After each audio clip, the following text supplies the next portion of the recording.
Bonjour à tous. Sur cette vidéo, on va parler polymères et polymérisation. Les polymères, qu'il s'agisse des matériaux qui sont partout dans notre vie quotidienne. Vu qu'il y a de nombreux objets que nous utilisons tous les jours, sont faits en polymères.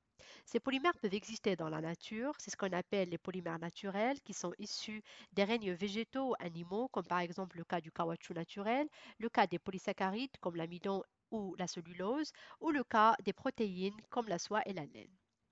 On peut également trouver des polymères artificiels qui sont obtenus par modification chimique des polymères naturels de façon à transformer certaines de leurs propriétés, comme le cas de la nitrocellulose ou le cas de l'acétate de cellulose. Et on peut également trouver des polymères synthétiques qui sont obtenus par polymérisation de monomères. C'est ce qu'on va aborder sur cette vidéo. Donc si vous êtes intéressé par le sujet et vous voulez savoir qu'est-ce qu'un polymère, sa classification et comment peut-on le synthétiser, restez avec moi tout au long de la vidéo.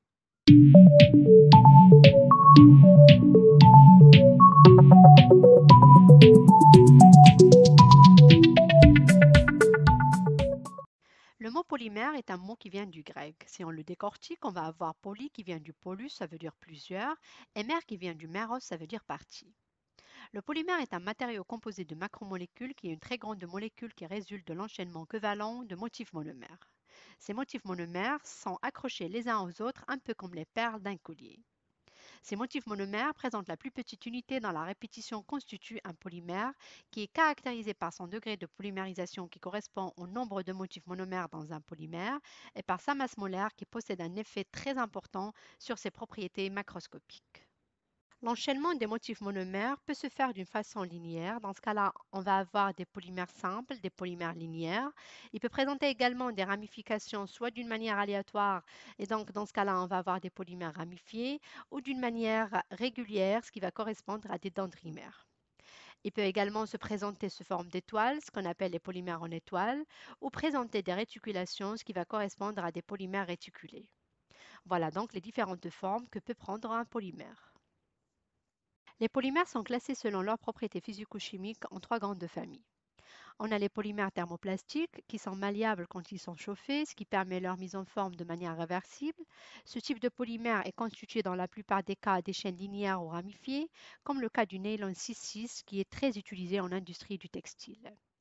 On a également les élastomères qui possèdent des propriétés élastiques, ce qui leur permet de se déformer de manière réversible car ils ont une structure faiblement réticulée, comme le cas du caoutchouc volcanisé qui couvre des millions de besoins vu qu'il est utilisé dans la fabrication des tuyaux, des pneus, de jointes internes de machines, etc. Et finalement, on a les thermodurcissables qui durcissent de façon irréversible, le plus souvent sous l'action de la chaleur en présence de réactifs. Ce type de polymère, impossible de les recycler vu qu'ils possèdent des propriétés fortement réticulées, comme le cas de la résine glycérophthalique qui est très utilisée dans les peintures et dans les vernis. Donc, après avoir défini qu'est-ce qu'un polymère, on va passer à la réaction qui permet d'obtenir ce type de matériau qu'on appelle la polymérisation. La polymérisation désigne la réaction chimique ou le procédé par lequel des petites molécules réagissent entre elles pour former des molécules de masse molaire plus élevée. Si on prend en considération le mécanisme de la réaction, on va avoir deux types de polymérisation. Une polymérisation en chaîne et une polymérisation par étapes. La différence entre ces deux types de mécanismes, c'est que dans le premier cas de la polymérisation en chaîne, le monomère n'est pas directement réactif. Ça veut dire qu'on doit l'activer. Par contre, dans le deuxième cas de la polymérisation par étapes, le monomère est directement réactif car il est porteur des fonctions chimiques telles qu'une fonction alcool, acide, amine, époxyde, etc. Et dans ce cas-là, on n'aura pas besoin de l'activer. Pour plus de détails, la polymérisation en chaîne est caractérisée par trois phases. Une phase d'amorçage, de propagation et de terminaison ou transfert. Alors, commençons par la première phase, qui est la phase d'amorçage. Donc, c'est une étape qui permet de créer un centre actif ou tout simplement d'activer le monomère, qui va être la première unité de répétition. Cette activation se fait grâce à un amorceur A, et donc l'équation de l'activation va être sous cette forme. A plus M va conduire à la formation du M étoile qui correspond au monomère activé. Ce monomère activé peut être sous forme d'un radical, carbanion ou carbocation. Ensuite, pour la deuxième étape de la propagation, c'est une étape qui correspond à la propagation du monomère activé à d'autres monomères, comme la montre l'équation suivante. Donc on a M étoile plus M va conduire à la formation du M étoile. Cette propagation va se répéter de cette forme d'équation et donc on va avoir une croissance de la macromolécule en intégrant successivement de nouvelles molécules de monomères. Et finalement, pour la troisième étape, l'étape de terminaison-transfert, c'est une étape qui correspond à la rencontre d'un polymère ayant un monomère activé au bout de la chaîne et une espèce qui va désactiver ce monomère, ce qui va conduire au rassemblement des étapes qui vont mettre fin au processus de croissance de chaîne ou de propagation en détruisant ces centres actifs. Et cela va conduire à la formation du polymère que vous souhaitez synthétiser. Cette polymérisation en chaîne peut être réalisée par différentes voies. Par voie radicalaire, dans ce cas-là, le centre actif va être sous forme d'un radical. Par voie anionique, dans ce cas-là, le centre actif va être sous forme d'un anion. Ou par voie cationique, et dans ce cas-là, le centre actif va être sous forme d'un cation. Regardons maintenant la polymérisation en chaîne par voie radicalaire. Dans ce cas-là, on aura besoin des initiateurs de radicaux, qu'il s'agisse de composés peu stables, possédant une liaison facile à rompre sous l'effet d'un apport d'énergie, un chauffage principalement ou un rayonnement UV, ou encore par réaction d'oxydo-réduction.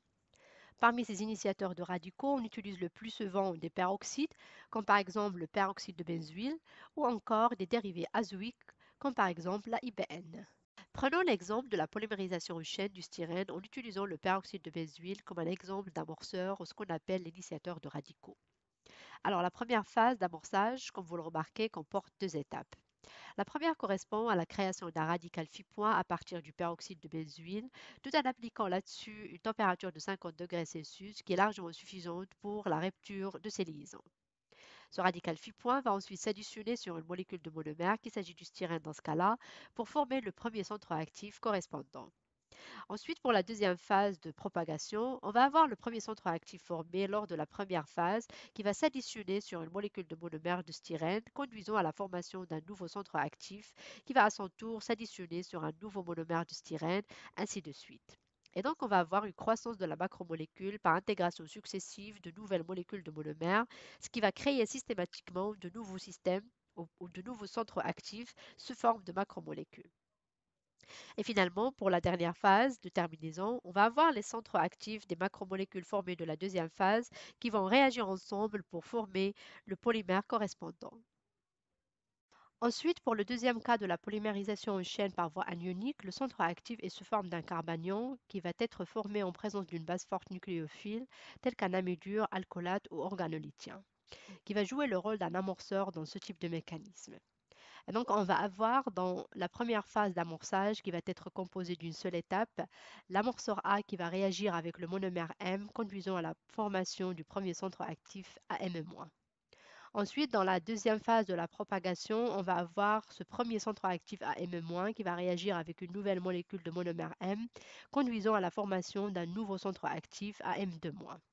Ce dernier va réagir à son tour avec une nouvelle molécule de monomère M, ainsi de suite. Cela va conduire à la formation de grandes macromolécules. Et finalement, on va avoir une absence d'étape de terminaison, tout simplement parce que deux anions ne peuvent pas réagir ensemble. Et donc, dans ce cas-là, le polymère reste vivant.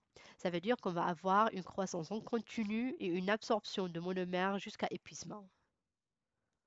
Voilà, donc on a vu la polymérisation en chaîne et maintenant on va voir la polymérisation par étapes qui est très utilisée sur le plan industriel. Alors, comme on a déjà vu, pour ce type de polymérisation, on n'aura pas besoin d'amorçage parce que le monomère est directement réactif. Donc, c'est une polymérisation qui procède par la formation de macromolécules en passant par des réactions entre des monomères ayant deux ou plusieurs groupements fonctionnels, comme par exemple des groupements fonctionnels d'alcool, d'acide, d'amine, etc. Donc, c'est une polymérisation qui utilise tout simplement les réactions classiques de la chimie organique, telles que la réaction d'estérification, la formation d'amide, la réaction de diesel d'air, etc. Alors, deux types de polymérisation par étape. Une polymérisation par étape par polycondensation et une polymérisation par étape par polyaddition. Alors, voyons la polymérisation par étape par polycondensation. Alors, c'est une polymérisation où chaque étape de la formation du polymère est une réaction de condensation qui est réalisée avec une élimination de ce produit tel que l'eau, la Cl, l'NH3, etc. Comme le montre l'exemple suivant, qu'il s'agit bien d'une polycondensation des diamines et des diacides carboxyliques, ce qui conduit à la formation d'un polyamide, qu'il s'agit du nylon dans ce cas-là. Cette formation, comme vous le remarquez, est accompagnée par une perte d'H2O à chaque étape. Cependant, pour la polymérisation par étapes par polyaddition, c'est une réaction ou c'est une polymérisation où chaque étape est une réaction d'addition qui est réalisée sans aucune élimination de ce produit, comme le montre l'exemple suivant, qu'il s'agit d'une polyaddition des diols sur des diisocyanates, ce qui conduit à la formation d'un polyuréthane, qu'il s'agit bien d'un polymère thermodurcissable qui est très utilisé pour la fabrication des colles, des mousses, des textiles, etc. Voilà, donc je vais m'arrêter ici pour tout ce qui est polymère et polymérisation. J'espère que ça a été clair. N'hésitez pas à me contacter si vous avez des questions ou si vous voulez que je vous fasse plus de vidéos concernant ce sujet. Donc n'hésitez pas à me le dire en commentaire ou à me le demander par mail. Et n'oubliez surtout pas à vous abonner à la chaîne pour recevoir les prochaines vidéos. Je vous remercie beaucoup pour votre attention et je vous dis à très bientôt.